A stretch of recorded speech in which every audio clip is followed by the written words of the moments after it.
La première raison pour laquelle, en tant qu'organisateur, on a souhaité rassembler ici des personnes qui sont toutes à la fois éducatrices auprès d'enfants et ou formatrices auprès d'adultes, issues de deux champs, celui de l'éducation relative à l'environnement et celle de l'éducation à l'éthique, à la question animale, est la suivante. Souvent, on en a parlé déjà hier, hein, donc j'adapte un petit peu ma présentation, quand un phénomène social, éducatif, dans le cas qui nous occupe, émerge dans une société donnée, on peut avoir une tendance à cet enthousiasme, vous savez, de type faire table rase du passé. On invente, on est inventif.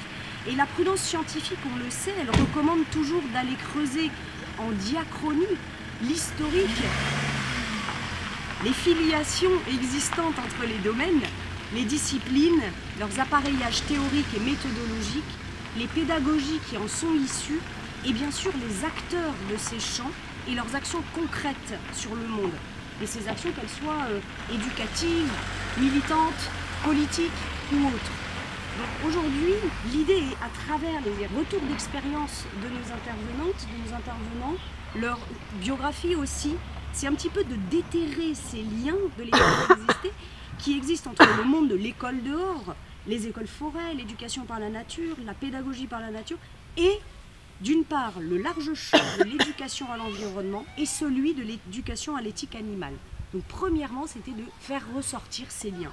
La deuxième raison d'être de cette table ronde, tournée vers le futur cette fois-ci, est d'envisager peut-être, il existe déjà, mais peut-être de le verbaliser, un cheminement commun autour de questions concrètes de type, quand on fait école dehors, quand on emmène des enfants dehors, même en dehors du cadre scolaire, hein, quand on forme des professionnels, petite enfance, éducation par la nature, animateurs nature, enseignants, à accompagner des enfants dans la nature, comment finalement, en tant qu'animateur de nature, en tant qu'éducateur à la question animale, comment joue-t-on le même jeu, et joue-t-on le même jeu que ce que l'on propose en pédagogie par la nature. D'où parlons-nous? Qui sommes-nous? Que faisons-nous finalement? Pour résumer cette table ronde. Et j'ajoutais, via la sensibilisation à une écologie de terrain expérientielle, au sentiment d'appartenance sensorielle au milieu dont nous faisons partie et à la formation de citoyens, enfants ou adultes, conscients de leur impact sur les autres espèces. Également, à côtoyer non pas la faune dans son ensemble, mais des individus animaux non humains, de l'abeille, de la petite guêpe qui nous titille depuis ce matin au grand cerf, jouerait-on le même jeu que les éducateurs également sensibilisateurs à la question animale que nous avons ici.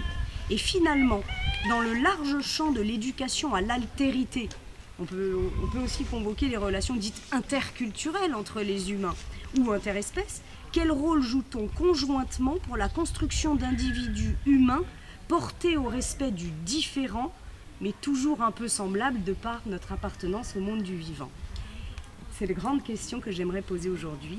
La parole va être donnée aux intervenants à qui je vais proposer dans un premier temps de se présenter, de présenter leur structure, leur parcours et leurs actions de manière assez synthétique, puisqu'ils s'appuieront dessus également sur les questions que je leur poserai par la suite. Et on tâchera de ménager un petit temps, évidemment, pour un échange avec vous. J'ouvre la scène à qui a envie de parler, pour se présenter. Comme avec les enfants. Bon, allez, je veux bien commencer, je suis bavarde de toute façon, donc ça ne me dérange pas plus que ça. Alors bonjour à tous et à toutes, moi je suis Marie-Laure, alors je le dis tout de suite parce que sinon je risque de l'oublier, je suis enseignante accessoirement en école élémentaire depuis de fort nombreuses années. J'ai une formation de biologiste à la base et la passion qui me dévore maintenant, c'est surtout l'éducation des jeunes à l'éthique animale. Et pour ça, nous avons créé une association dont je suis cofondatrice, présidente aujourd'hui. J'ai ma vice-présidente qui est dans le public, Anne-Laure. Et cette association, elle avait pour but en fait de sensibiliser les enseignants à la question animale et de leur donner un petit peu des pistes et des outils clés en main aussi pour enseigner cette question animale, cette question de l'éthique animale, du respect aux animaux dans les classes. Comment est-ce qu'on s'y prend? Qu'est-ce qu'il faut savoir pour pouvoir mettre ça en place dans sa classe? Donc ça, c'était le premier objet de notre association, puisqu'on avait fait le constat que la question animale telle que nous, on l'entend, n'était pas abordée dans les classes. Et ensuite, on s'est un petit peu diversifié, donc on continue vraiment beaucoup cet objet-là. Et puis, on est allé aussi sur un autre objet dès le départ, qui est la question du lien entre les violences perpétrées contre les animaux et les violences intrafamiliales notamment ou interpersonnelles. Et là, on essaie d'œuvrer à la connaissance et à la reconnaissance de ce lien entre les violences qui est absolument fondamental dans l'approche justement des maltraitances animales notamment, et puis évidemment des maltraitances intrafamiliales. Voilà. Merci Marie-Laure. Je vais continuer parce que je suis une autre Marie-Laure avec un parcours un peu différent. Moi je viens du milieu de l'éducation populaire. Comme je le disais à la présentation Grandir avec la nature, tout le monde me destinait un peu à être enseignante parce que j'étais pédagogue. Finalement, ça m'a pas trop... Enfin, quand j'entendais les gens en poste dans l'éducation nationale, ça m'a pas trop donné envie d'aller vers ça. J'ai rencontré l'animation par hasard. Là, ça m'a ouvert une porte extraordinaire où on peut apprendre tout en jouant, enfin, en tout cas de manière différente. Et j'ai très tôt intégré tout ce qui était lié à l'environnement et au patrimoine sans trop me rendre compte en fait de ce qui me poussait à aller vers ça, mais c'était surtout l'idée qu'on n'était pas hors sol, qu'on était dans un milieu et que ce milieu, il y avait des caractéristiques particulières et qu'il y avait certainement, hein, c'est très intuitif, mais des relations, des interrelations dans tout ça. Et donc on a fini par monter une association qui s'appelait En Chemin avec une voisine qui est devenue une amie autour de justement ces questions de patrimoine et d'environnement et comment apporter, sensibiliser les gens qui venaient sur notre territoire de la Lozère. Donc ça passait beaucoup par de la randonnée, guide de moyenne montagne. Et puis j'ai rencontré, j'ai eu l'opportunité de rentrer à l'Institut Agro-Flora, qui était l'ancien centre d'expérimentation pédagogique, où il y avait un creuset intellectuel qui vraiment m'attirait. Et puis il y avait aussi ce travail autour des éducations, des pédagogies, mais aussi de tout ce qui est lien entre agriculture et environnement. Et sur la question de la relation à l'animal, on a travaillé avec un collègue, Michel Vidal, sur la question du bien-être animal. Et on en arrive après ce travail à aller vers le bien-être intégral. C'est pas très joli à dire, mais voilà, c'est l'idée c'est le bien-être tous ensemble, voilà, avec le milieu dans lequel on est, mais aussi bien de l'animal que de la personne, de l'humain qui est avec l'animal. Voilà. Je crois que je vais m'arrêter là. Si peut-être la dynamique Sortir en 2008 qui a émergé suite à une interpellation en assemblée générale du réseau École et Nature. On parlait beaucoup de biodiversité, le concept était arrivé, avait envahi complètement l'éducation à l'environnement. Et puis Louis Espinassous, que peut-être certains d'entre vous connaissent, s'est levé et a dit c'est bien beau tout ça, mais qu'est-ce qu'on fait du contact direct avec la nature?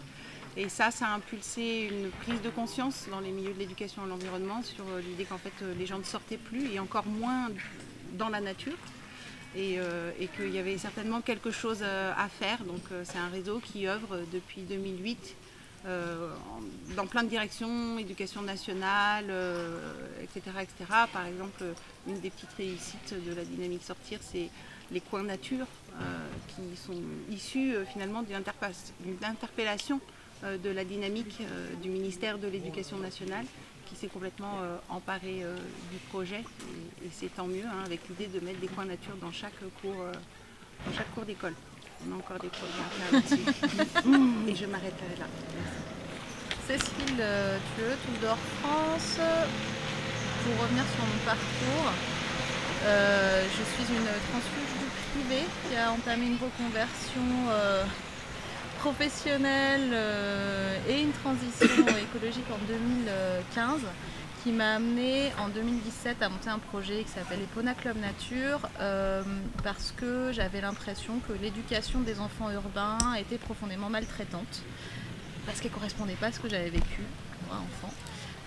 Donc j'ai reproduit ces ingrédients des poneys, des prairies, des arbres et de la forêt en région parisienne.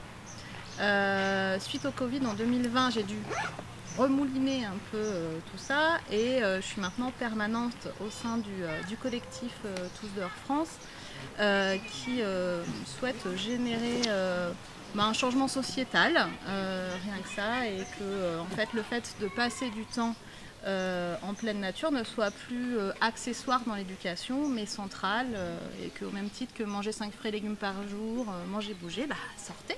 Voilà.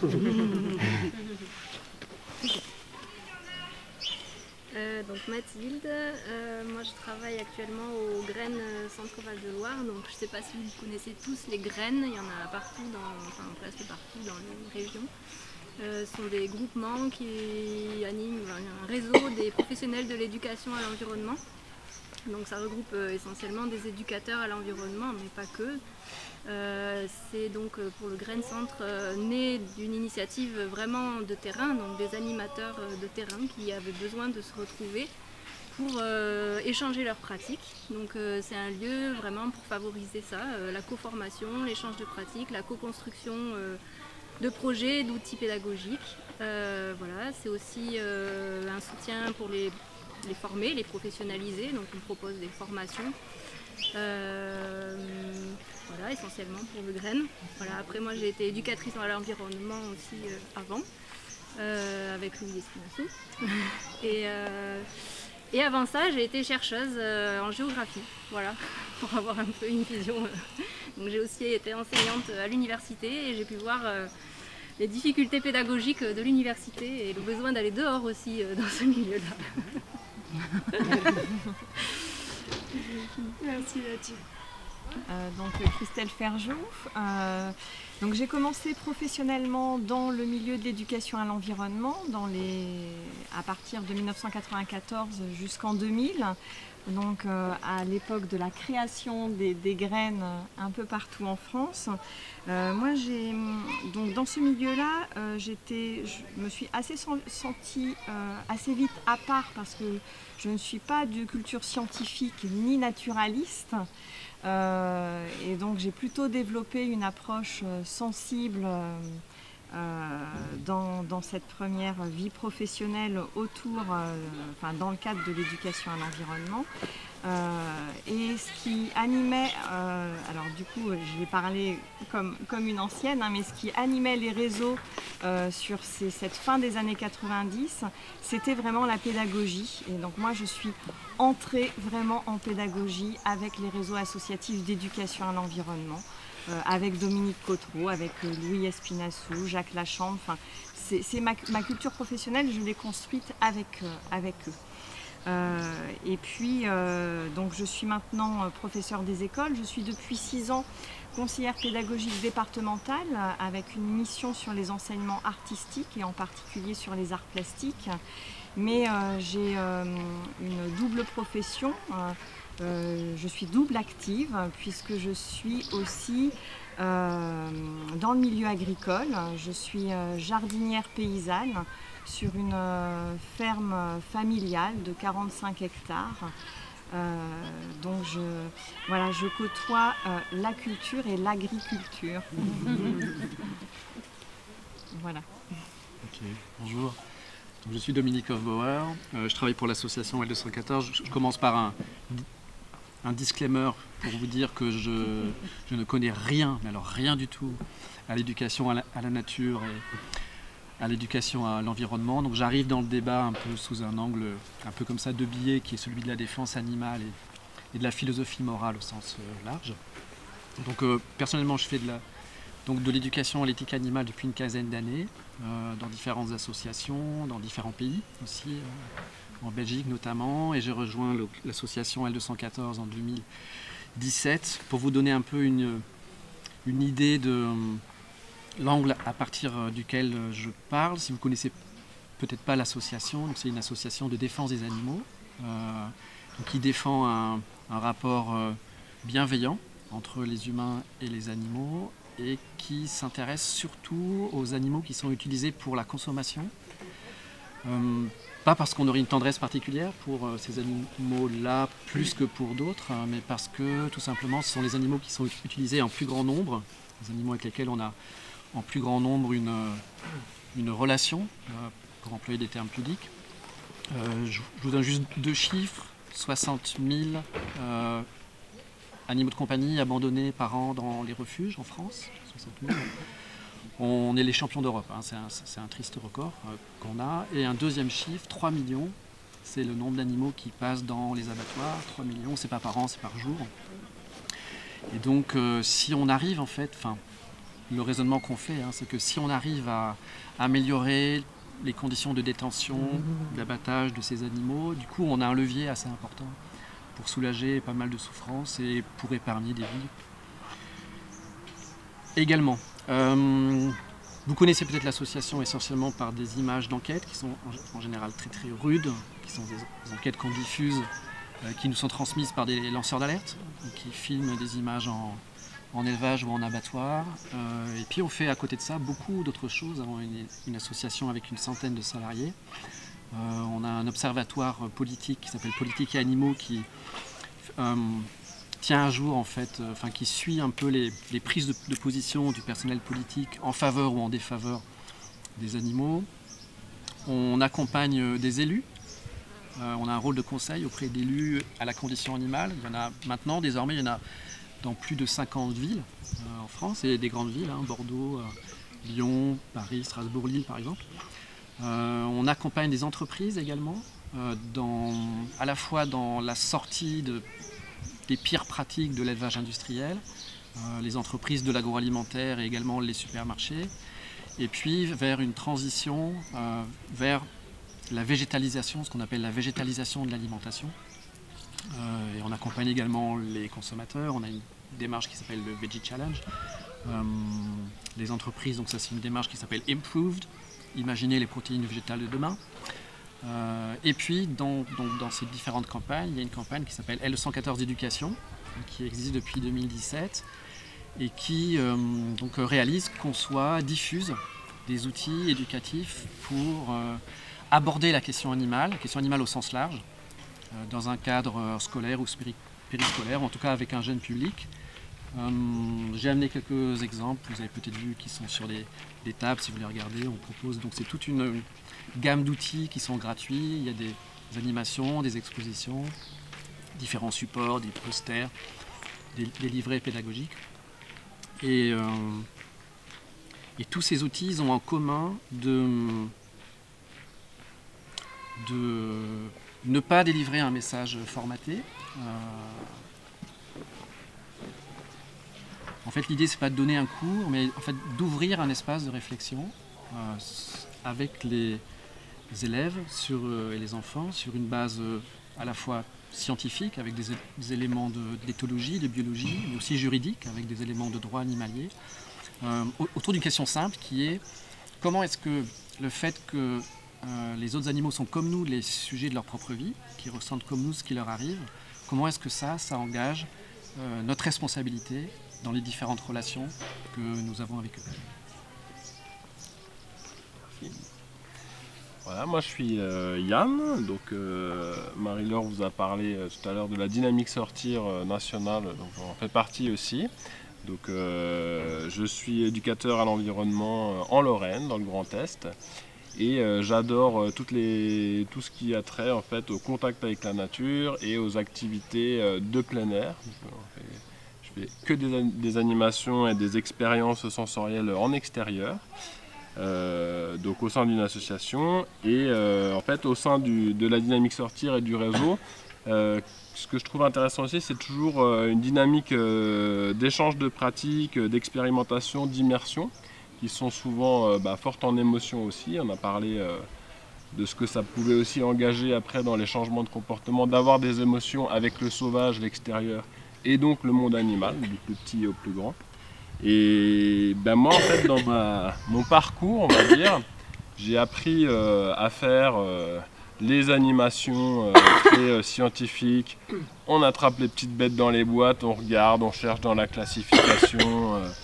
Voilà. Et puis progressivement je me suis détaché de ça parce que ça ne me correspondait plus. Je trouvais ça moins pertinent et donc maintenant j'essaye de proposer aux nouveaux animateurs ou lorsqu'on a des temps d'échange comme ça, des alternatives.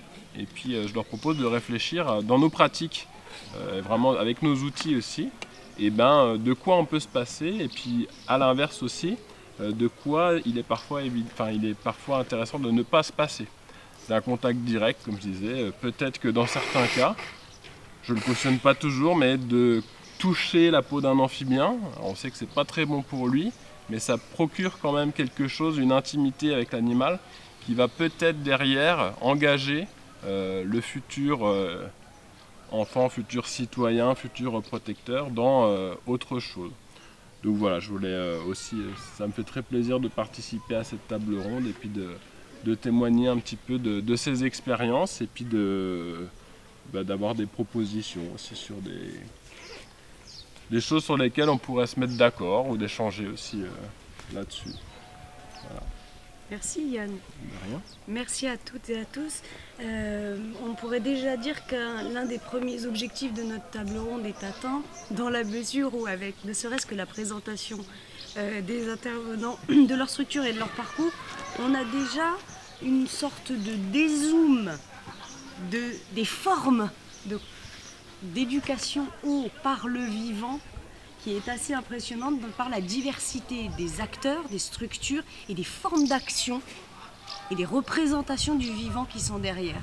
Et ce que j'ai envie d'inviter les intervenants à faire toujours assez brièvement pour conserver le temps d'échange derrière, ce serait de s'appuyant sur leur biographie, de s'appuyant sur leurs exemples ou s'appuyant sur peut-être les histoires de leur champ disciplinaire, de nous préciser un petit peu quels sont les liens avec le vivant. On va l'appeler le vivant et c'est un mot sujet à discussion, c'est totalement ouvert. Quels sont les liens avec le vivant qu'ils entretiennent eux-mêmes et qu'ils amènent les enfants à entretenir avec le vivant à travers leurs actions.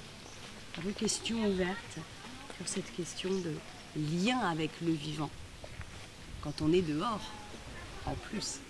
Allez, je commence. Ah, je le sais.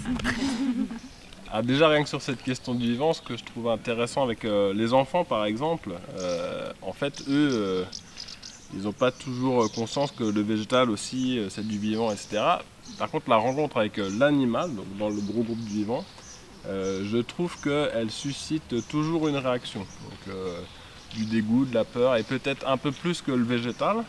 Même si ça peut peut-être venir après aussi, des attachements à un arbre particulier, etc.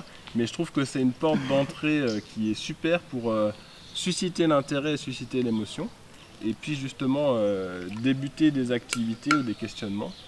Et alors voilà, après je sais pas si quelqu'un veut témoigner, mais tu voudras reprendre direct après. Ouais, mais parce que c'est...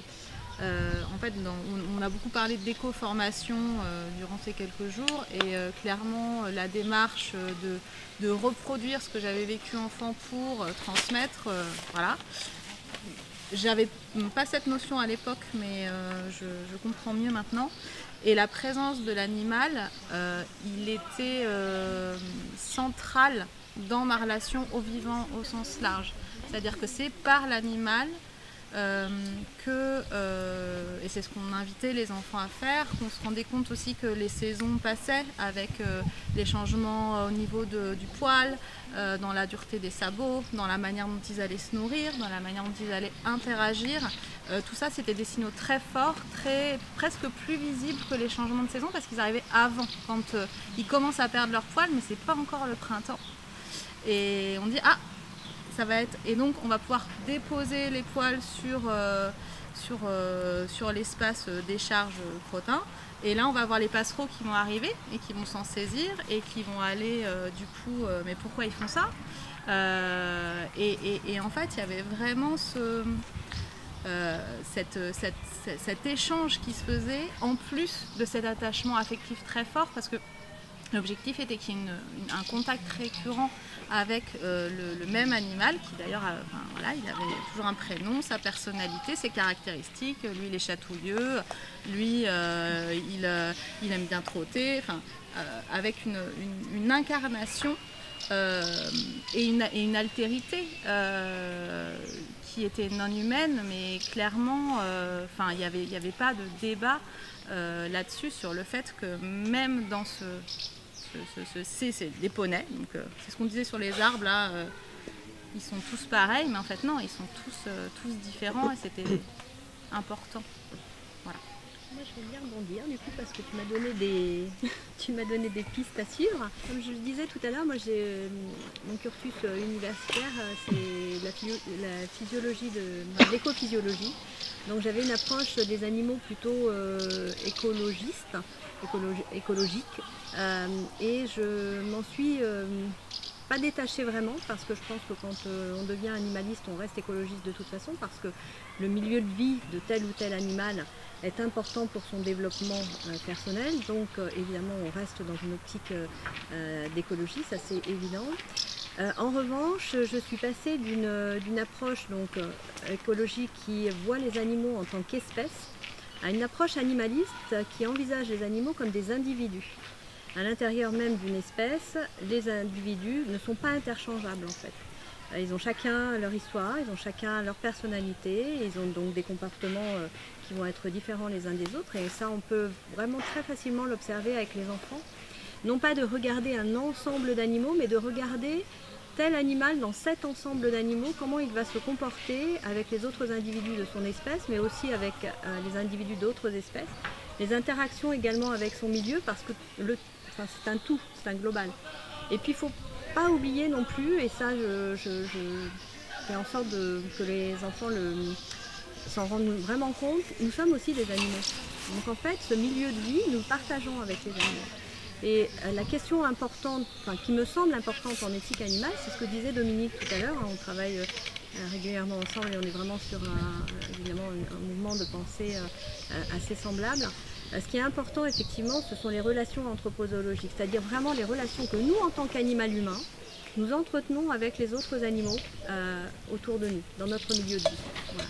Et ça, c'est vraiment la question de base en fait de l'éthique animale. Quelle est notre place parmi les autres animaux? Est-ce qu'on a des responsabilités vis-à-vis d'eux? Est-ce qu'on peut les traiter en tant qu'espèces, en tant que, encore pire que ça, hein, Dominique rappelait tout à l'heure le nombre d'animaux destinés à l'alimentation qui sont abattus chaque jour. Est-ce qu'on en fait une espèce d'ensemble? Voilà, il y a tant de tonnes d'animaux. Ben non, c'est un animal après un autre animal, c'est vraiment chaque individu. Et je voudrais aussi rappeler quand même quelque chose d'important sur lequel aussi on peut s'appuyer, c'est la reconnaissance même par le code civil de l'animal en tant qu'individu sensible. Donc ça c'est quand même quelque chose qui remet évidemment en perspective les enjeux de nos relations avec les autres animaux. Donc c'est quelque chose que moi dans mon enseignement j'essaie de faire percevoir aux enfants. Voilà, l'animal vraiment en tant qu'individu sensible comme nous on peut l'être.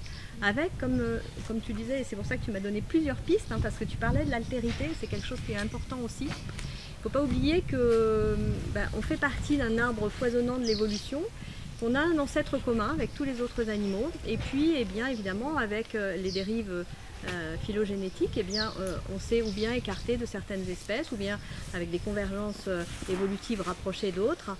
Et donc on a tous des choses en tant qu'individus humains qu'on partage avec les autres espèces, mais aussi des choses qui nous distinguent des autres espèces. Mais j'ai envie de dire presque, on est aussi proche d'un cochon encore plus proche d'un cochon qu'une fourmi ne va l'être d'un cochon. Et pourtant on met tout ça sous le même terme d'animal. Voilà, il y aurait les animaux et nous. Mais non, en fait. On est une espèce parmi les animaux. Telle et telle espèce, tel et tel individu animal. Donc ça, l'altérité, je trouve que c'est hyper important aussi. Et notamment en éducation morale et civique, Dominique en parlait tout à l'heure de la philosophie morale. Il y a une branche qui s'appelle l'éthique animale, c'est une branche de la philosophie morale. Et donc là, je trouve que ça rejoint vraiment les programmes d'éducation morale et civique où on fait appel justement au respect de l'altérité entre pairs, mais aussi l'altérité vis-à-vis des autres animaux. Voilà, en quoi ils sont différents, mais pourquoi il faut les respecter, même s'ils sont différents, et en quoi aussi il y a des similitudes. Il ne faut pas nier les similitudes, il faut au contraire les exacerber. Et avec les enfants, je crois qu'il faut vraiment mettre ça en relief beaucoup. Voilà. Finalement, quand on intervient en éducation à l'environnement, on a toujours l'idée en fait d'avoir une vision globale des choses, d'apporter une vision globale en fait de l'environnement, de la biodiversité, et de justement pouvoir permettre au public de se repositionner en tant qu'humain dans un système, voilà, de comprendre qu'on fait partie d'une chaîne alimentaire, d'un système environnemental. Et donc voilà, je trouve que finalement on n'utilise peut-être pas le même vocabulaire, mais on a quand même beaucoup de points communs. Alors je vais te poser une question du coup, parce que dans l'éducation à l'environnement, il n'y a pas est-ce que dans l'éducation à l'environnement, il y a une approche qui est dédiée aux animaux domestiques ou pas? C'est une question que je n'ai pas la réponse. Je pose la question. Bah oui, mon avis forcément, puisque quand tu parles d'alimentation par exemple, alors je parle des animaux qu'on peut manger, hein. Donc on en parle forcément. Après c'est vrai qu'il y a peut-être pas, moi j'ai pas forcément connaissance de choses autour des animaux domestiques au sens chat, chien, etc. Non, ou cochon, voilà. chèvre. Par contre ça, oui, pour moi ça fait partie de thématiques de l'éducation à l'environnement. Les fermes pédagogiques, elles font de l'éducation à l'environnement. Ouais. Alors moi, j'ai envie d'élargir un peu le sujet avec cette notion dont tu as parlé, Laura, du vivant, parce que moi c'est plus mon entrée est plus tournée vers le végétal et les éléments.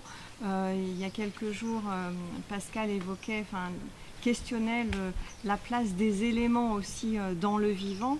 Alors là, je vais plus parler de mon expérience personnelle, mais ma relation sensible au vivant, ça a été d'abord le bord de côte en Bretagne, donc la mer et les rochers, et ensuite les plantes, et plutôt les petites plantes, donc le végétal. Moi, mon contact à l'animal est beaucoup plus éloigné que les vôtres, je pense. Et j'ai été assez étonnée dans mon expérience de classe dehors de voir comment les jeunes enfants et les très jeunes enfants s'intéressent en particulier aux plantes plus qu'à l'animal. Autour de la cueillette des plantes sauvages, je ne m'attendais pas à ce que ce soit les plus petits, les plus jeunes de ma classe, les enfants d'avant 3 ans, de 2 ans et demi, qui participaient à la cueillette des plantes sauvages, la préparation des infusions, des tisanes, et cette relation aussi de la plante qui va infuser dans l'eau, et la découverte en fait de ce que ça procure aussi comme parfum, comme goût. Donc voilà, j'avais envie d'ouvrir sur cette notion de relation au vivant et au vivant en général. Sur cette question du vivant, alors effectivement, nous on est plutôt sur le vivant sensible, c'est-à-dire pas simplement. Je suis même pas certain que si on creusait vraiment comme ça en termes de philosophie morale, on trouverait des auteurs en fait qui accordent. Enfin si, évidemment il y en a, mais qui accordent une valeur morale simplement au statut de vivant, c'est-à-dire on peut très bien considérer la vie, ou ce qu'on appelle la vie, comme une forme comme une autre d'organisation de la matière, et que peut-être la différence importante qu'on a entre le végétal et l'animal, c'est la notion de sujet, c'est-à-dire le fait qu'on a affaire à des individus, en fait, c'est-à-dire à des organismes qui se vivent eux-mêmes comme des individus, c'est-à-dire qui font l'expérience sensible du monde qui les entoure et sensible d'eux-mêmes, c'est-à-dire que en éthique animale, on est vraiment attentif à cette notion de sujet.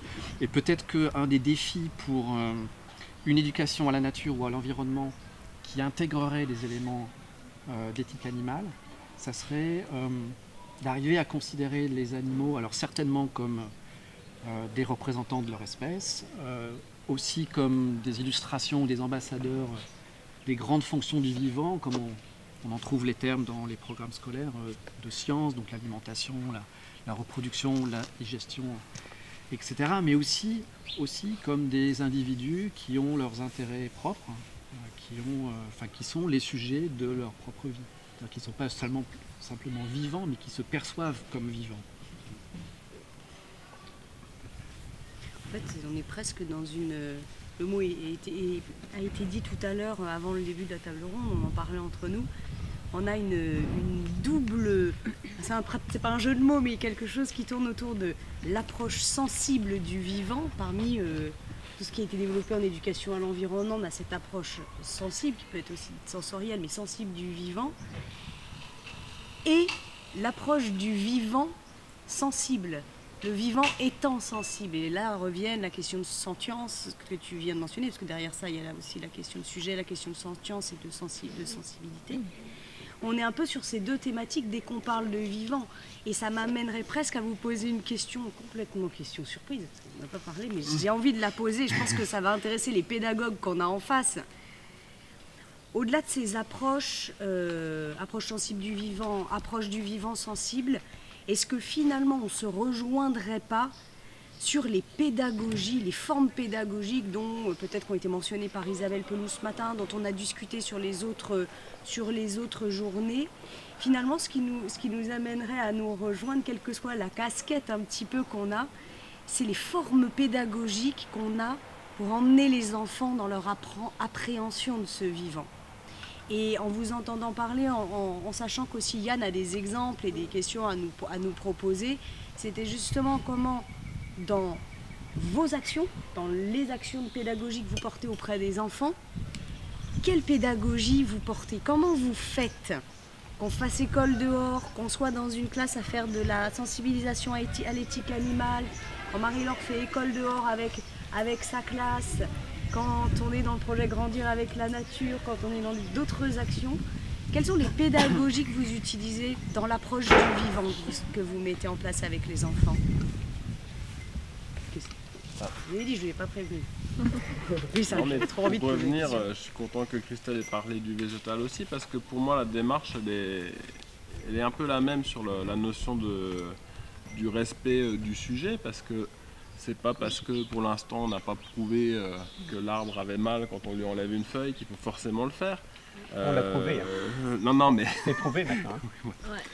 Donc, oui, mais pourtant là pour l'instant il y a une distinction animal-végétal, mais c'est pour ça que je dis pour moi il faut garder toujours qu'on soit sur l'animal ou le végétal, c'est se poser les bonnes questions. L'acte que je vais entreprendre, l'acte pédagogique pour montrer quelque chose, est-ce que ça peut se justifier, voilà, de cueillir des plantes pour faire infuser, pour voir, pour comprendre, pour s'alimenter, ça peut paraître des bonnes raisons. Peut-être que le faire pour rien, ça peut être dans certains cas une mauvaise raison. Par contre, peut-être qu'on l'a vu tout à l'heure, mais pour certains enfants, si à un moment ils ont un besoin de se défouler et peut-être même de prendre conscience justement d'une fragilité de la vie par un acte à un moment de taper avec un bâton dans les orties et tout, faut pas se l'interdire non plus, quoi. Surtout qu'après, on peut bien donner des leçons de morale, mais je pense qu'au niveau tondeuse et tout, on est pas mal non plus. Donc c'est toujours marrant de dire aux gamins, arrête d'arracher tes 3 fleurs là-bas pendant que derrière on tonde des hectares ou qu'on retourne des prairies. Voilà, donc je sais pas où je veux en venir. En tout cas, la question de sensibilité et de respect dans tous les cas de tout ce qu'on est en train d'observer, de manipuler, elle doit s'étendre pour moi vraiment à tout, et à l'individu, et voilà, donc ça, c'est pas que sur la question animale, c'est beaucoup plus large. Par contre, on va dire que pour faire passer ce message, souvent ça peut paraître plus facile parce que les analogies sont plus faciles. tu parlais des dérives phylogénétiques et tout, c'est sûr qu'on voit plus le rapport sensible entre quelque chose qui nous ressemble directement, mais que même ce questionnement-là, au cours de sa vie, il évolue. Et moi, j'explique souvent ça aussi. Avant, j'étais vraiment passionné des mammifères, le castor, le blaireau, j'allais passer des semaines avec eux et tout. Et puis ça s'est élargi, et maintenant, je prends énormément de plaisir aussi juste à observer les insectes, etc. Et j'y trouve des interrelations comme je trouvais avant que chez les mammifères, entre guillemets. Et peut-être même qu'un jour je parlerai aux arbres, j'en sais rien, mais en tout cas, voilà. Non, mais comme quoi ça évolue aussi, et ça évolue par les contacts répétés, et par le plaisir aussi qu'on va y trouver à ces contacts. Donc il ne faut pas non plus s'interdire parfois ces contacts, et c'est là où c'est intéressant de réfléchir ensemble à quelles limites on met, est-ce qu'il y a des limites à mettre, ou est-ce qu'on laisse juste libre arbitre finalement l'éducateur que nous sommes. Mais souvent on a tendance à se dire je peux le faire parce que moi je connais et puis je sais que ça craint rien, on peut arracher ces 3 plantes parce que de toute façon il y en a plein. Bon, finalement personne n'en sait rien. Mais c'est intéressant de continuer à se poser des questions en tout cas. On avait Marie-Laure et Marie-Laure, je crois.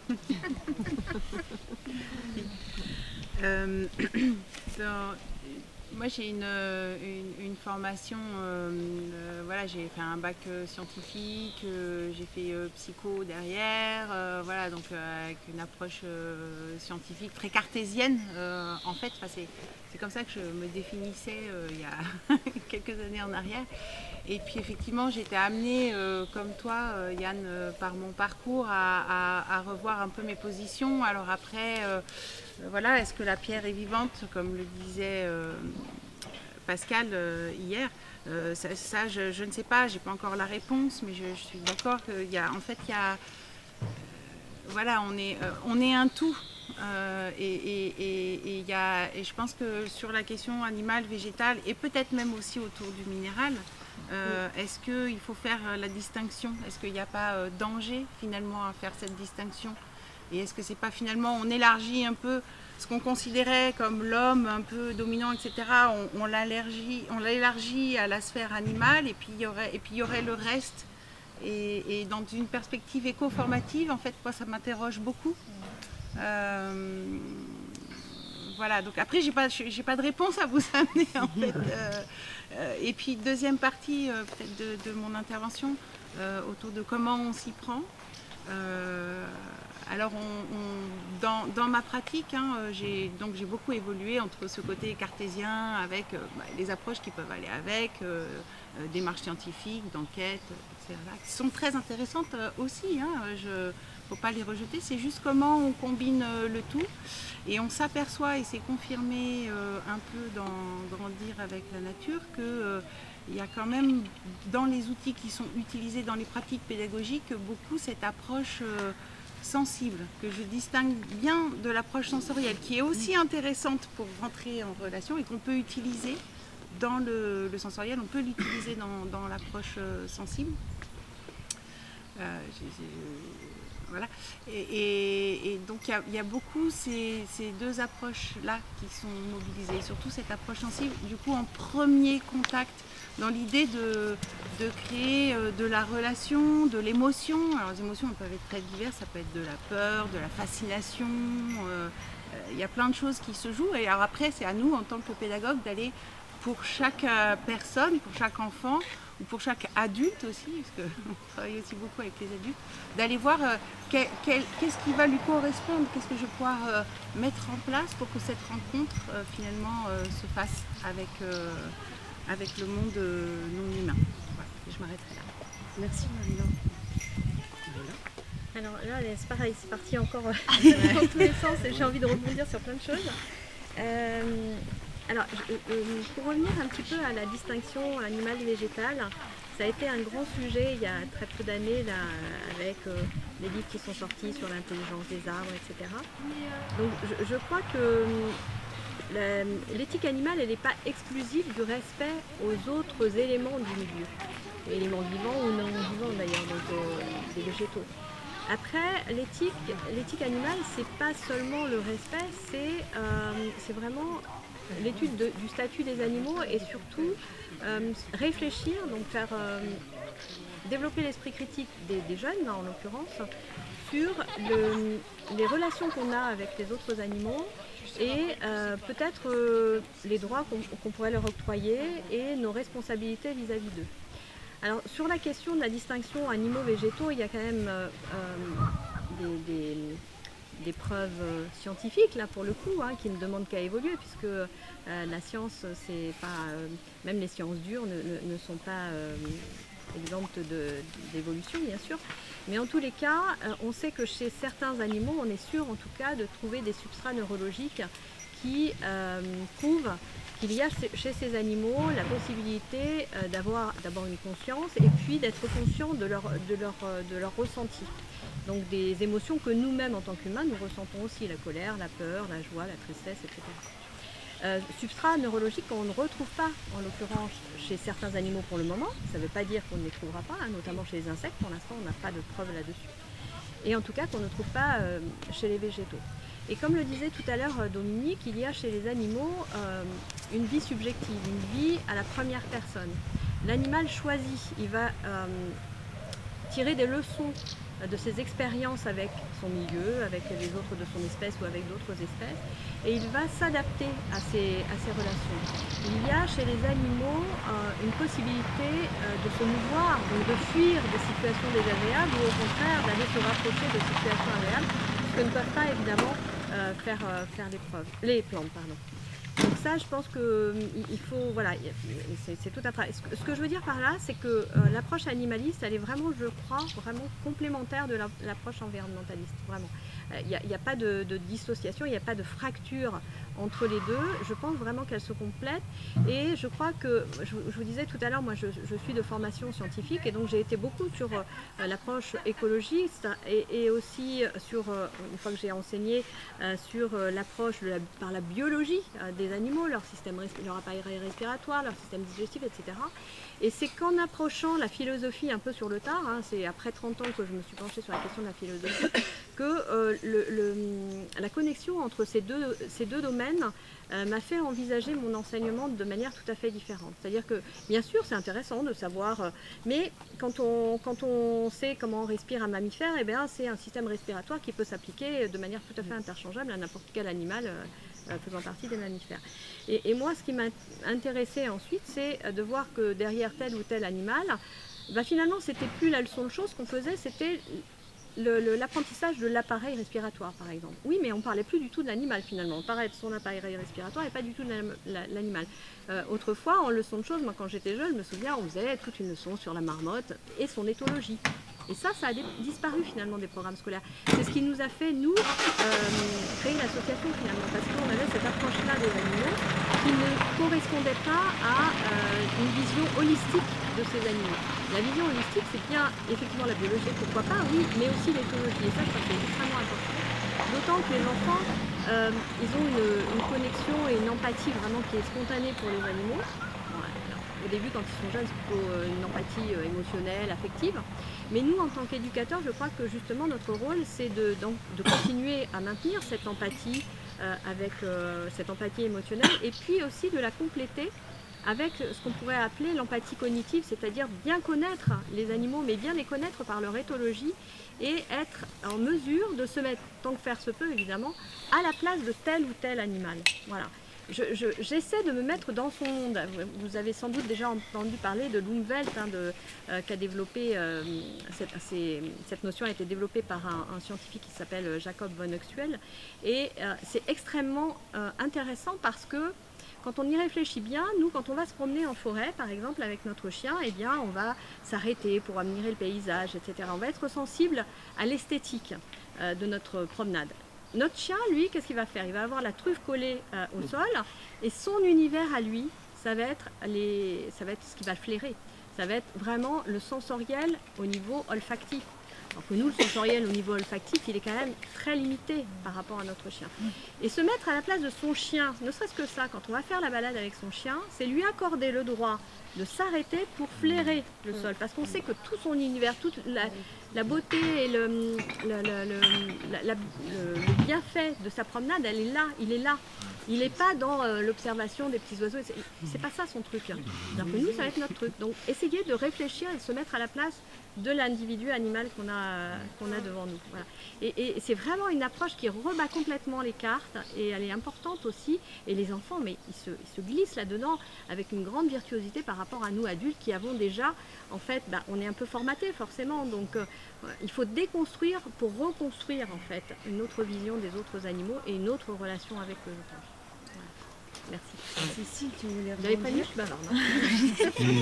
Non, mais je rebondis oui, sur l'histoire de la balade avec l'animal et le fait de se mettre en capacité de se mettre à la place. Elle est liée à l'expérience et à la proximité physique avec l'animal qui va nous permettre de faire l'expérience de l'altérité, ce qui aujourd'hui n'est pas le cas pour tout un tas d'enfants en fait. Et c'est pour ça que en discutant tout à l'heure, en préparant la table ronde, j'avais jamais réfléchi à ça, peut-être que d'autres oui, mais avant, quand on a mis les bases de l'école laïque et républicaine, le contact avec les animaux et la nature, il était au centre de la vie de la plupart des enfants qui vivaient principalement au milieu rural, et même quand ils vivaient en ville, ils avaient une large palette d'actions, puisqu'ils étaient beaucoup dehors. Et puis la connaissance, elle était dans les livres, loin, difficilement accessible, et donc ils allaient la trouver à l'école. Aujourd'hui, je dirais finalement la situation est inversée. La connaissance, elle est dans les petites boîtes dont tout le monde dispose, et par contre l'expérience, elle est plus nulle part parce qu'elle n'est pas vraiment à l'école, puisqu'on est sur quand on est entre quatre murs toute la journée. Enfin, on en a parlé du fait que c'est des milieux assez pauvres, etc. Donc il n'y a pas d'expérience dans la vie de tous les jours, il n'y a pas d'expérience et je trouve que c'est grave en fait. Et c'est pour ça, et en fait Tous dehors France, il est vraiment dans cette optique-là de mettre l'expérience de nature au cœur de l'éducation, parce que c'est fondamental pour arriver à avoir des êtres humains équilibrés finalement. Enfin, je pense que je prêche des convaincus, il faudrait que j'aille voir d'autres gens qui sont pas convaincus. Je savais bien que tu restes quand même. Les tablettes, c'est vachement mieux. D'ailleurs, dans les freins à nos actions, il y a quand même souvent justement dans la peur de la nature et tout, il y a aussi la peur de l'animal ou des animaux. Alors, des gros, hein, les lions, des tigres, on voit qu'ici c'est quand même plutôt calme, mais même des tiques, quoi. Ne sortez plus, attention, messieurs, dames.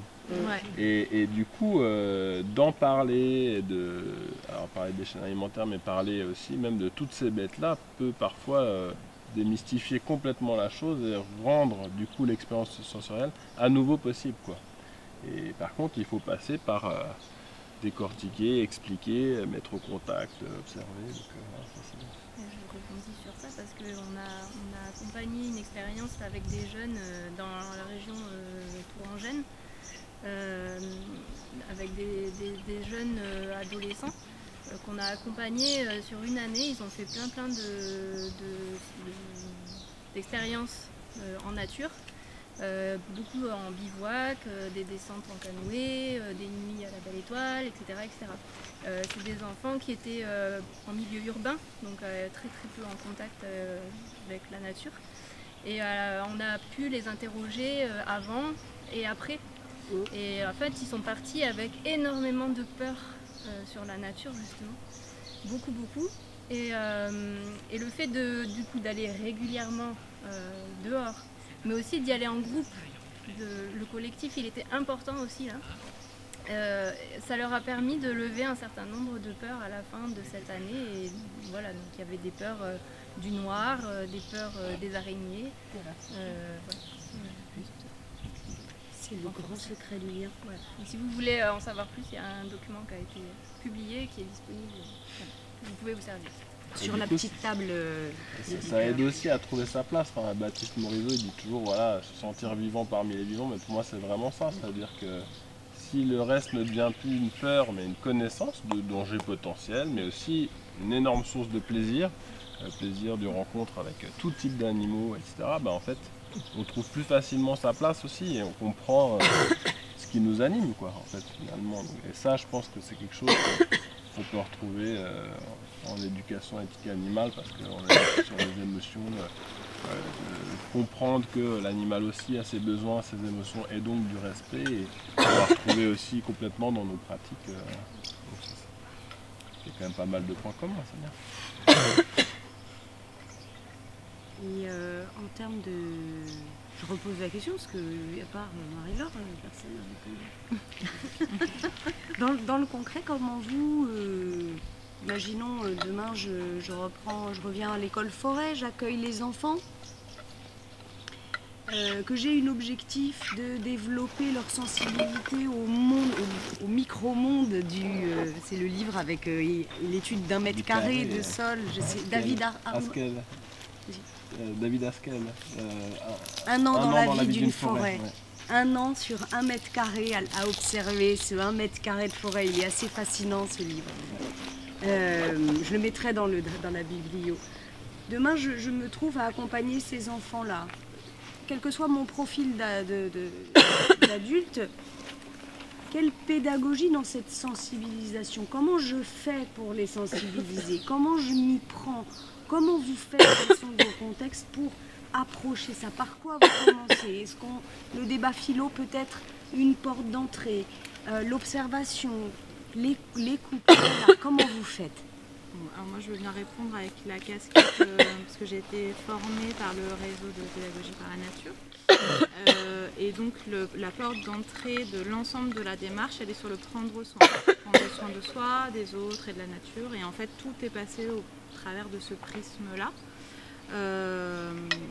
et voilà, une fois qu'on peut aborder plein de sujets, donc prendre soin de soi, c'est effectivement prendre soin de soi au niveau de son corps et prendre conscience de ses limites, c'est aussi écouter ses envies, tout en prenant soin des autres. Donc, et du coup les autres, ça devient de manière globale le milieu dans lequel on évolue, et quand on est sur une récurrence, c'est toujours le même endroit qu'on vient visiter, ça devient une espèce de deuxième maison, et donc on connaît, et donc on sait qu'il y a des zones qui sont sacrifiées entre guillemets, dans le sens où on va marcher, c'est le chemin, on sait qu'on va placer la terre à cet endroit-là, mais il y a d'autres endroits où il faudra faire attention, et ça vient encore une fois de la récurrence. Enfin, pour moi, le fait qu'il y ait cette récurrence, elle est absolument fondamentale. Je viens juste ajouter, faire un pont avec ce que a présenté ce matin Isabelle, parce qu'en éducation à l'environnement, on commence beaucoup aussi par les représentations. En fait, le temps de recueil des représentations, donc c'est-à-dire de voir qu'est-ce que savent les enfants en fait de cette thématique-là, comment ils se la représentent, qu'est-ce que c'est pour eux. Et puis ça permet donc déjà de savoir un peu où ils en sont, comment ils voient les choses, de casser certaines représentations qui peuvent être effectivement compliquées, et puis aussi de s'intéresser à l'individu, l'enfant. Enfin, voilà, on est dans un groupe, mais chaque personne fait partie du groupe, et ça permet de donner sa place à chacun dans le groupe. Parce que ne serait-ce que dans l'observation, en fait, se reposer les questions à la base dans son acte pédagogique de l'objectif. Donc parfois, si on a un critère vraiment particulier à observer et qu'on est obligé de capturer l'animal pour montrer ça, ça peut se justifier. Par contre, je pense que pour l'émerveillement et même rendre compte de la fragilité des choses, c'est encore plus beau de préserver l'animal sauvage et libre, comme on disait tout à l'heure. La possibilité, le papillon, si on approche trop près, lui il peut s'en aller, et de ne pas tout de suite le mettre dans le filet pour le contraindre à rester là. En fait, c'est déjà montrer à l'enfant qu'on peut les observer et que c'est un moment qui peut être magique et on peut s'approcher tout près si on y va tout tranquille, qu'on respecte. Et du coup, on apprend aussi la biologie des bestioles. Donc, par contre, on ne défend pas la même chose, quoi. C'est juste pas les mêmes objectifs, pas les mêmes axes. Et c'est s'ouvrir toutes ces possibilités-là, alors que souvent, on va se cantonner en fait aux critères morphologiques, etc., à vouloir montrer ce papillon-là, il est trop beau, regarde, dans ce cas, tu peux le regarder dans le livre parce que la photo, elle est encore mieux. Par contre, rendre l'instant magique, c'est aussi quand ça marche pas à chaque fois, bon, on le sait. Hein. Et les enfants sont quand même très sensibles à ça parce que quand, je le fais plus, mais on va visiter un zoo, machin, bon, bah, il passe un enclos, un autre, ok, il regarde, ouais, c'est... Mais par contre, quand on a la rencontre sauvage et libre avec l'animal, même si c'est fugace, ça va marquer beaucoup plus.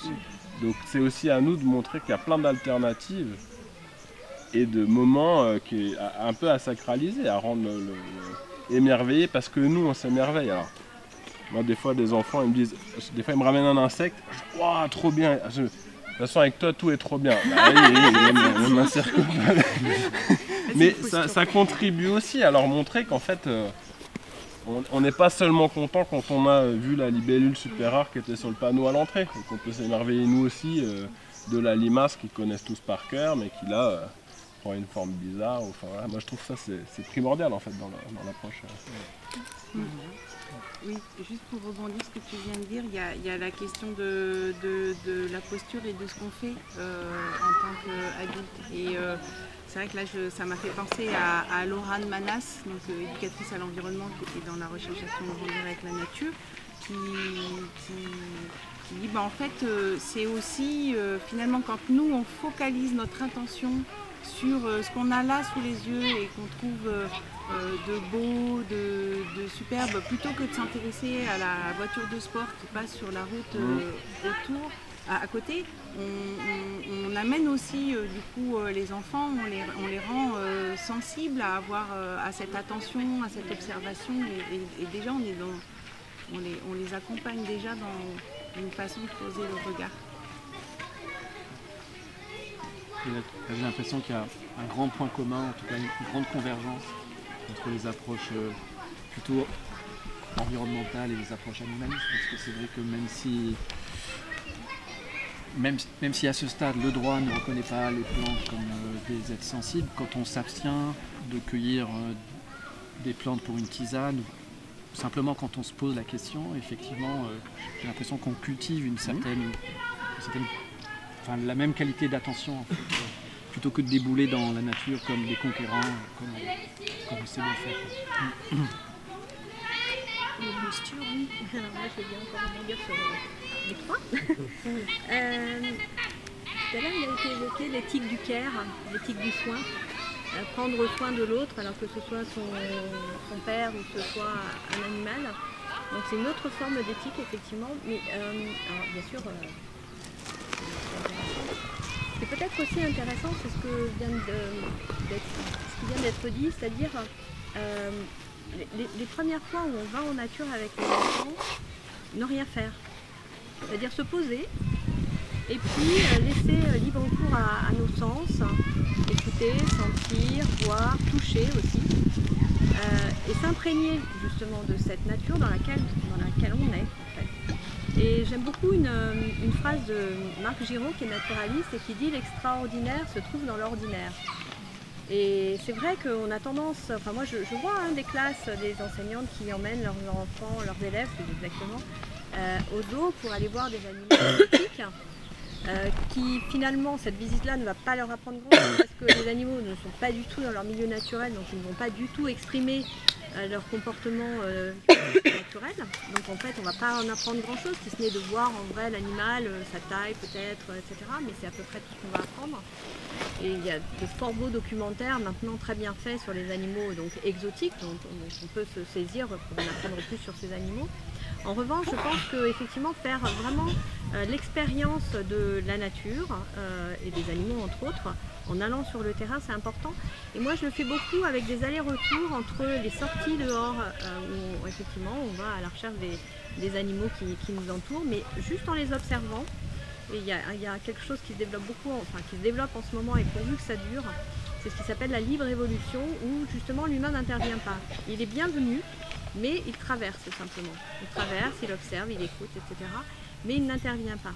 Et je pense que cette approche-là, elle est aussi intéressante parce que c'est ce qui va permettre aux enfants d'observer, par exemple, on va être sur des fourmis, bon ben voilà, il y a plusieurs fourmis, qu'est-ce qu'elles font chacune d'elles? Si on la prélève, la fourmi, pour regarder comment elle est faite, c'est super effectivement parce qu'on va avoir son anatomie, on va les comparer ensuite dans un livre, etc. Après, si effectivement l'idée c'est de la remettre là où elle était, il n'y a aucun dommage ni pour la fourmi ni pour la fourmilière. Mais ce qui est intéressant aussi, c'est vraiment d'observer ce jeu, ce balai entre elles. Voilà, et c'est vrai pour tous les animaux, bien évidemment. Et moi, j'ai fait l'expérience, je fais de la randonnée avec mes élèves, et donc on fait des petits entraînements avant de faire une vraie randonnée un peu plus longue. Et j'ai été obligée, entre guillemets, par un enfant un peu fort, qui avait des difficultés à marcher, à être vraiment en arrière de la randonnée avec cet enfant. Alors à lui parler beaucoup pour qu'il essaie d'oublier qu'il était en train de marcher. Et puis peu à peu, 2-3 enfants nous ont rejoints, etc. Et on a fait des arrêts obligatoires pour cet enfant-là. Et ces arrêts nous ont permis de voir ce que les autres enfants qui traçaient pour faire du kilomètre n'avaient pas vu. Un écureuil qui grimpe dans un arbre, etc. Enfin, des choses comme ça.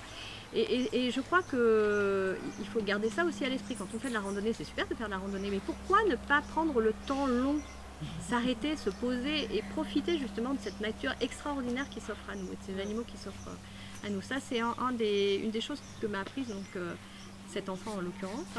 Et puis je crois qu'il ne faut pas se passer non plus, nous en tant que, enfin moi qui suis enseignante, par le biais de l'association, c'est vrai que j'ai des facilités à mettre en relation les enfants avec des spécialistes de tel ou tel animal par exemple, et c'est un vrai bonheur de le faire parce qu'on se rend compte que les éthologues, les écologues, vraiment les gens qui sont spécialistes de tel ou tel animal ne sont que peu sollicités en fait par les enseignants.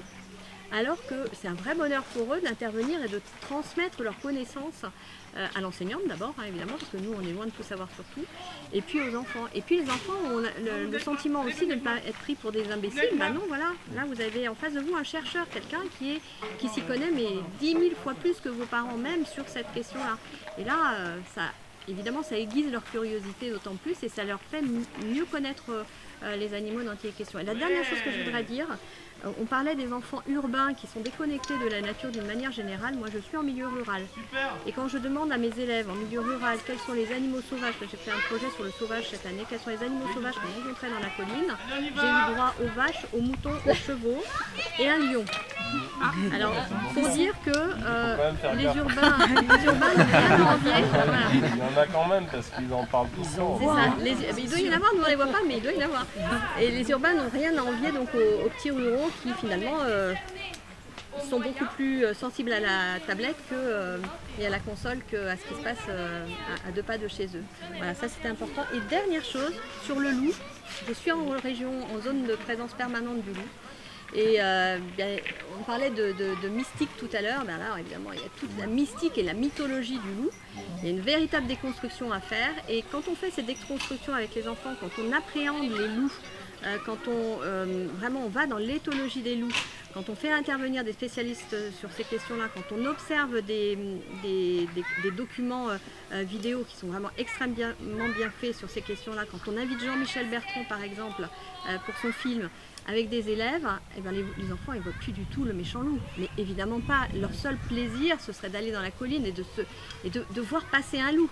Voilà. Alors que leurs parents, oh mon Dieu, il y a des loups autour de nous, c'est terrible, il faut les éradiquer. Alors évidemment, il y a après le problème avec le pastoralisme, etc. Mais le loup par lui-même fait peur parce qu'il y a une histoire très ancienne avec les loups, bien évidemment. Mais les enfants, eux, une fois qu'ils comprennent qui est un loup, quelle est la place de tel ou tel loup dans la meute, parce que chacun a un rôle bien déterminé, eh ils ne voient plus du tout les loups de la même manière. Donc voilà, je crois qu'on peut le faire avec les enfants, on peut le faire aussi avec les adultes, bien évidemment. Voilà, en tout cas, le champ est très très vaste de ce qu'on peut apporter à tous en fait, aux enfants et aux plus grands. Et souvent la transmission se fait assez facilement aussi des enfants vers leurs parents. Et c'est plus facile que quand un adulte essaie d'expliquer à un autre adulte.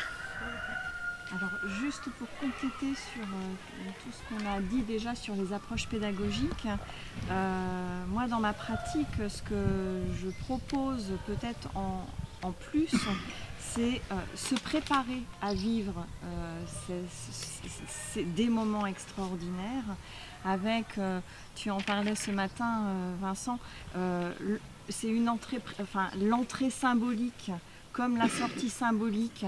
Voilà, on ne va pas d'emblée aller tout de suite vers, c'est un cheminement et c'est ce cheminement-là, il est précieux aussi. Voilà, c'est juste, je ne suis pas une grande parleuse. Une grande faiseuse. Une conteuse.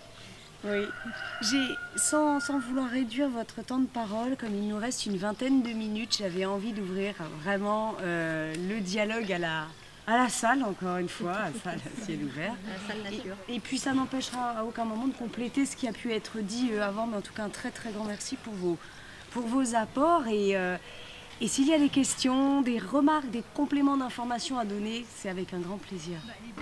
Mais là, c'est plus un commentaire et un questionnement en fait. J'espère que ça va être clair parce que j'ai peur que ce soit mal organisé. Mais bref, suite à ce que c'est Mathilde a mentionné, dans le fond, en éducation relative à l'environnement, oui, on questionne les représentations de la nature. Puis là, je me pose la représentation de l'animal parce qu'en fait, je pense que justement, quand on abordait la connaissance des animaux dans un point de vue plus scientifique, c'est surtout, on écarte en fait le sentiment d'apparentement, en fait le lien d'apparentement même cognitif. Puis, c'est-à-dire, ce que je veux dire par là, c'est qu'aujourd'hui, on reconnaît finalement qu'une approche anthropomorphique essaie de se reconnaître dans les animaux et finalement une voie intéressante pour créer de l'empathie.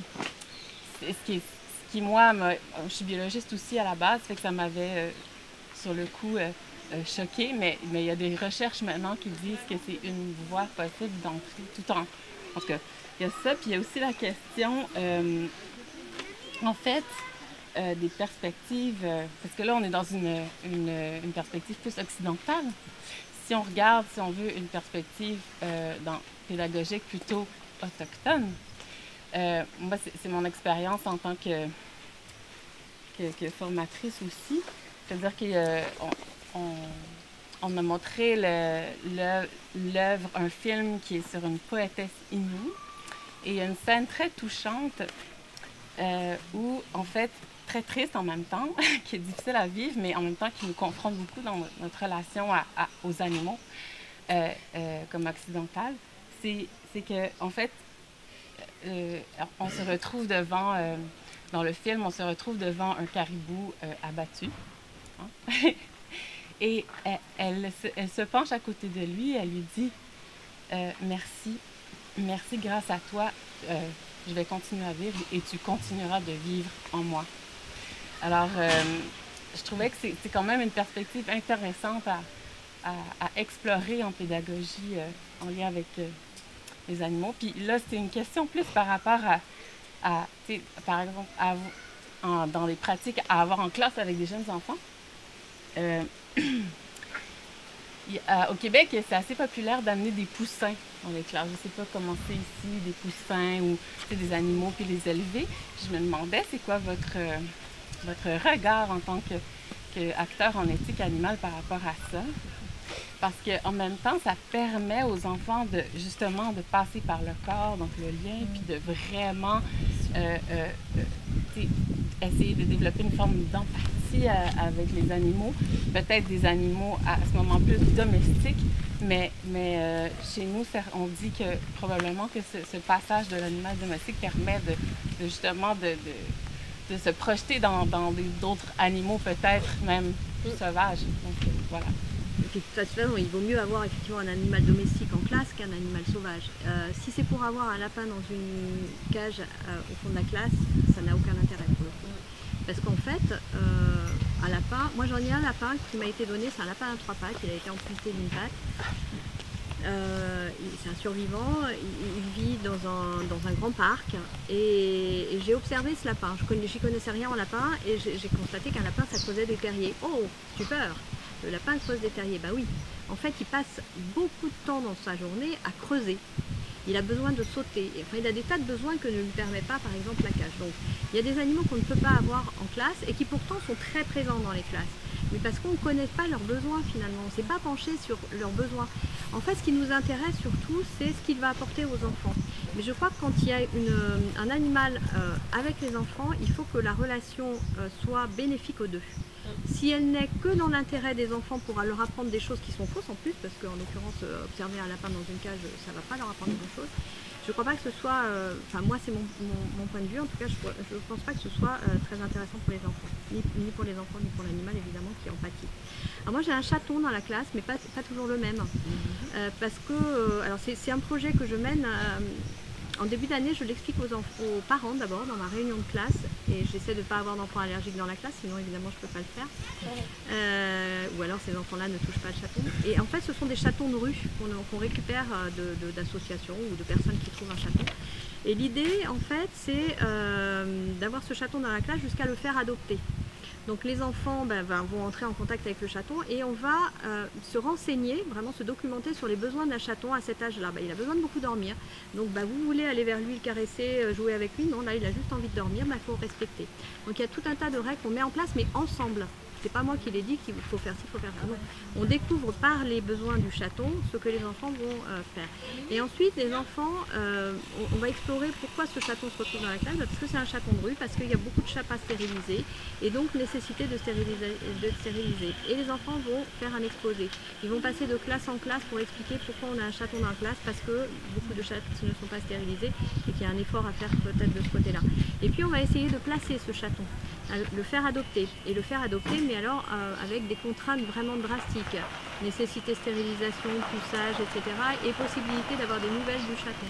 Et alors, il se crée, c'est extrêmement intéressant cette expérience-là, parce qu'elle est intéressante à la fois pour le chaton, parce qu'il va trouver une bonne famille. Elle est intéressante pour les enfants pris individuellement, parce que des enfants qui vont être extrêmement timides, par exemple, vont réussir à parler sur le chaton et du coup ils vont être désinhibés, et puis ça apaise vraiment les tensions qu'il pourrait y avoir entre certains enfants, parce que le focus va être fait autour de ce chat. Moi franchement je me régale à la fois d'avoir le chat et mes élèves, parce qu'il y a une ambiance de classe qui est vraiment, c'est presque un peu comme à la maison, tout en étant quand même une ambiance assez studieuse, etc. Enfin voilà, donc je trouve qu'il y a un bénéfice pour tous là-dedans. Mais c'est quelque chose vraiment à réfléchir, vraiment en amont, c'est un projet à monter, il faut que les parents soient partants, il faut qu'ils comprennent pourquoi on le fait, il faut que les enfants soient partie prenante aussi, etc. Et chacun va trouver à avoir sa tâche aussi, sa responsabilité justement par rapport au chaton.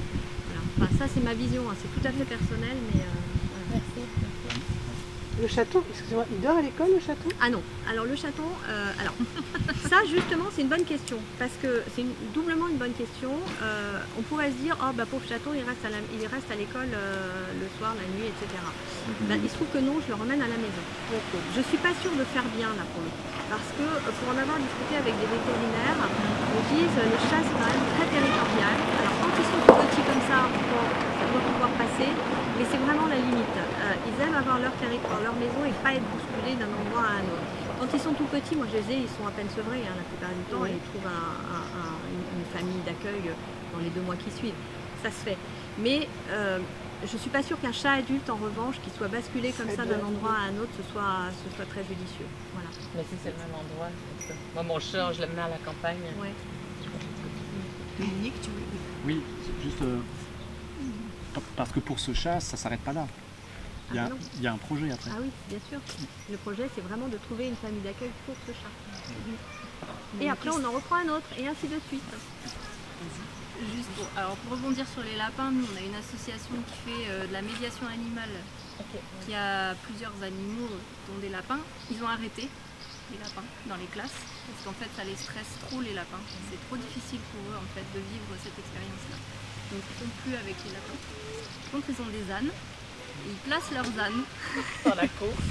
Alors ils les placent pas forcément dans les écoles, mais dans les instituts médico-éducatifs, donc dans des endroits où les enfants sont là. Dorment sur place, voilà, les enfants qui ont des difficultés. Et donc ils les emmènent, ils les laissent sur place avec les consignes évidemment aux éducateurs qui viennent les voir régulièrement.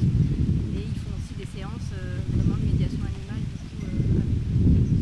Voilà. Et après il y a des fermes pédagogiques, il y a une ferme pédagogique aussi dans notre réseau qui propose aux enseignantes de faire éclore des poussins dans la classe. C'est ça, puis après ils les ramènent à la ferme.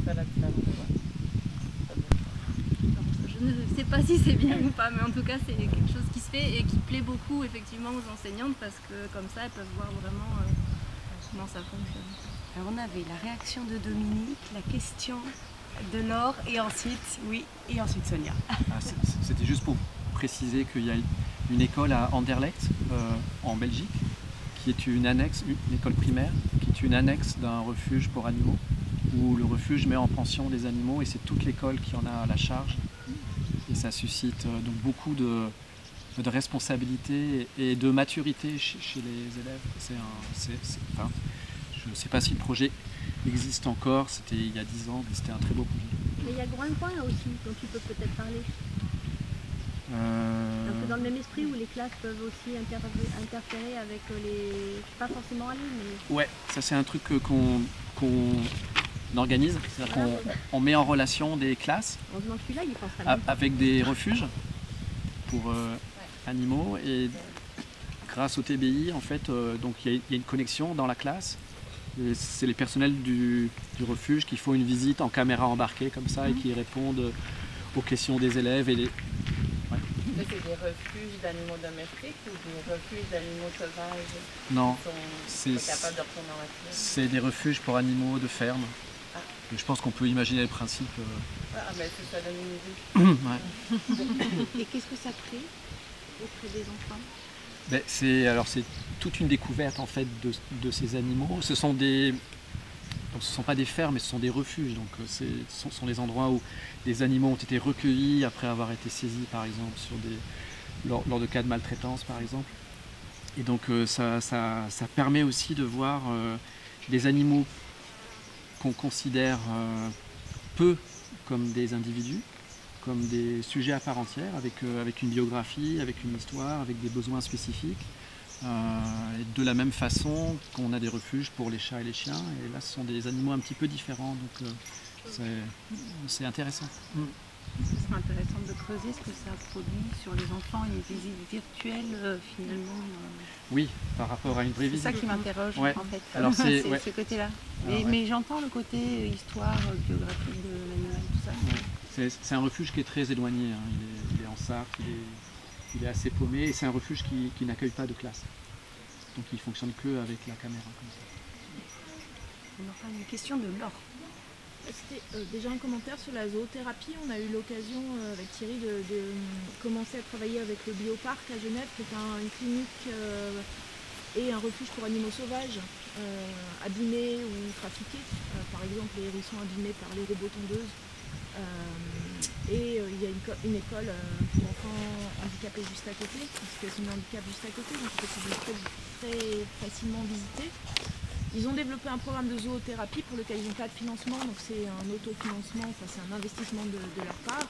Et ce qu'ils nous disaient, ce que je trouvais extrêmement important, c'est que la zoothérapie, c'est pas seulement la mise en rapport d'un humain avec un animal qui va lui faire du bien, mais ça dépend aussi des besoins de l'humain à ce moment-là et des besoins de l'animal ou de ce que l'animal est prêt à faire ou a envie ou n'a pas envie de faire ce jour-là. Et qu'en fait, les espèces avec lesquelles ils travaillent, elles dépendent beaucoup aussi de la personne. Il y a des gens qui vont travailler avec des reptiles ou avec des lémuriens ou avec des perroquets, ou voilà. Qu'il faut aussi respecter vraiment le fait que certains individus humains sont plus à l'aise avec d'autres espèces que l'autre, où est-ce qu'ils peuvent aller, mais aussi qu'en fonction de l'humeur de l'humain et des non-humains, ils vont s'adapter ce jour-là, et qu'ils ne vont pas avoir un programme où ils vont dire on va voir les perroquets et promettre qu'on va voir les perroquets, parce que peut-être le perroquet ne sera pas d'humeur ce jour-là. Et ça me paraît extrêmement important de tenir aussi compte de cet individu-là dans la relation. Et ensuite, en tant qu'urbaine qui a déménagé à la campagne il y a 15 ans parce qu'on avait des enfants et qu'on voulait qu'on grandisse à la campagne, on a été confronté à un rapport à l'animal qui me paraît beaucoup plus sain que celui qu'on avait, et assez dur en même temps, mais juste. C'est-à-dire que nos filles, avant qu'elles deviennent végétariennes, elles savaient quand on mangeait du lapin, la première question c'était qui c'est qui l'a tué ce lapin. Et nos voisins qui élèvent des vaches, ils en tuent une, ils la mettent au congélo et ils la mangent toute l'année. Et en fait, comme ils ont des veaux, et ils savent lesquels ils vont garder pour les tuer. Ils les baptisent. Et ma voisine, elle a des enfants du même âge que le nôtre, donc nous, on était un peu dans une éducation toute douce, j'allais dire. Et elle baptise les veaux côtelettes et beefsteak. Comme ça, il n'y a pas d'ambiguïté, parce que ces veaux, on va s'en occuper tout le temps. Ils habitent à la ferme, c'est les enfants qui s'en occupent. Côtelettes et beefsteak, c'est des veaux sympathiques, c'est les enfants qui les ont choisis. Parce qu'ils sont sympas, parce qu'ils sont doux, parce que voilà, on peut interagir avec. Mais on sait que côtelettes et beefsteak, à 1 an, ils vont être tués et mis au congélateur. Et je trouve ce rapport, il est hyper simple, parce que si on mange de la viande, on sait d'où elle vient. Enfin, c'est ça qui est très difficile à reconstituer dans des modes de vie très... voilà.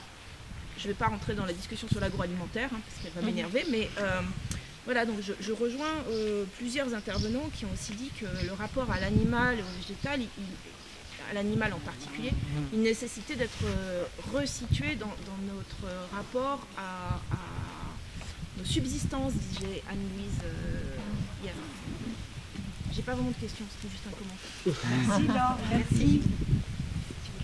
Oui, moi j'avais une question plutôt sur justement le fait d'avoir les animaux. Enfin, vous avez dans les classes, est-ce que vous avez, vous êtes libre de pouvoir avoir comme vous voulez? Parce que nous, par exemple, en petite enfance, on a des contraintes PMI où on nous dit quand on fait des demandes, voilà, ça. C'est un peu, ça avance sur certains. Ouais, le poinçon rouge ça va, mais alors le lapin, faut nettoyer la litière, le machin, le truc, parce que faut les mettre en cage. Hein. Enfin, nous en crèche, faut pas les toucher, faut pas, voilà. Donc du coup, moi j'aimerais bien que ça bouge, mais est-ce que vous, dans les classes, vous êtes bloqués? Nous, les textes autorisent la présence d'animaux dans les classes. Alors, ce que je peux dire en revanche, c'est que la présence d'animaux dans les classes a beaucoup chuté ces dernières années, non pas parce que les enseignants n'avaient pas envie d'avoir d'animaux, mais par recrudescence des enfants avec des allergies. Voilà.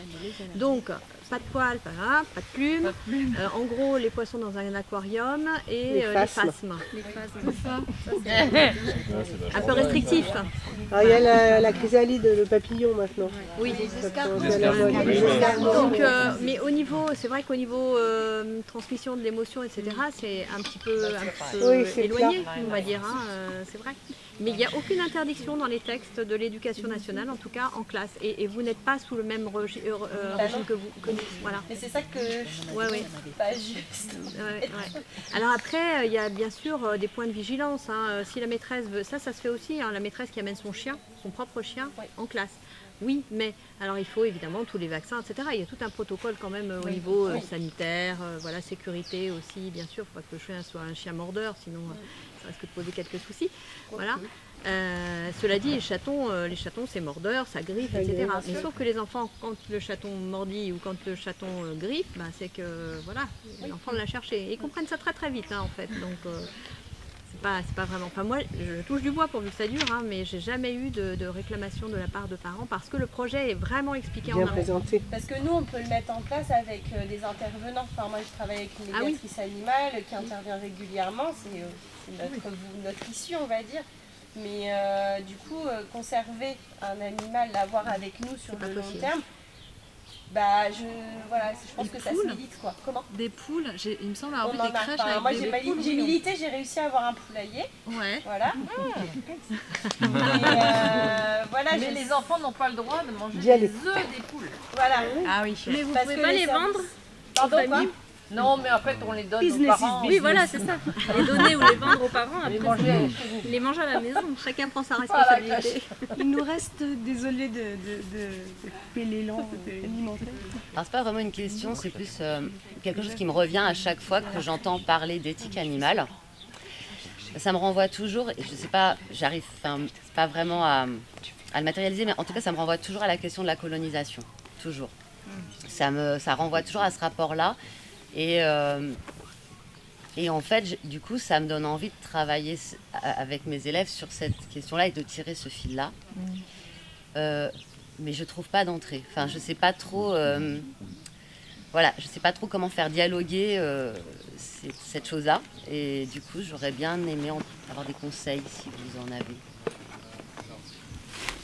Super sujet. Il se trouve que les premiers défenseurs des animaux, la première association de défense des animaux au monde, c'est la SPA anglaise, qui est fondée en 1824 par un monsieur qui s'appelle William Wilberforce. Si vous tapez son nom dans Wikipédia, William Wilberforce, vous allez voir que c'est mentionné nulle part. Par contre, il a une page Wikipédia qui est longue comme le bras, parce que c'est quelqu'un qui est très connu des historiens, parce qu'il a mené une campagne dans l'Angleterre du 19e siècle, qui a été une campagne retentissante pendant une trentaine d'années, pour aboutir à l'abolition de l'esclavage dans tout l'Empire britannique. Historiquement, les premiers défenseurs des animaux, en fait, sont des abolitionnistes de l'esclavage. On a les mêmes exemples en France avec Lamartine, etc. Donc là, il y a peut-être une entrée. Et puis une autre entrée, je pense, aussi par Rousseau. On défend beaucoup l'humanisme et l'humanisme des Lumières. Mais si vous relisez bien certains textes de Rousseau, c'est un humanisme inclusif des animaux qui ne se disait pas à l'époque à cause de la religion, bien évidemment. Il était quand même un petit peu censuré, il aurait été censuré sur certaines choses, les positions de l'Église n'étant pas très favorables aux animaux à cette époque. Mais la plupart des grands penseurs des Lumières ont aussi des textes qui sont très en faveur de l'émancipation animale. Voilà. Et il y a des luttes de convergence, comme le dit Dominique, hein, l'écoféminisme par exemple, voilà, le féminisme. Alors ça ne veut pas dire que toutes ces luttes sont les mêmes, elles ont chacune leur particularité, mais en tout cas c'est toujours la défense du vulnérable. Voilà. Vous pouvez travailler aussi sur une citation d'Alice Walker, une militante pour les droits civiques aux États-Unis, auteure de La couleur pourpre. Vous connaissez peut-être ce livre. Les animaux viennent au monde pour leurs propres raisons. Ils ne sont pas là pour les humains, de la même façon que les Noirs ne sont pas là pour les Blancs, les femmes ne sont pas là pour les hommes. Ils sont là pour leurs propres raisons. Là, vous avez, voilà. Vous avez racisme, sexisme et spécisme en même temps. Je crois que là, on tient notre mot de la fin. En fait, toutes ces questions-là sont des questions qui sont socialement vives dans notre société et qui font grand débat et beaucoup de bruit.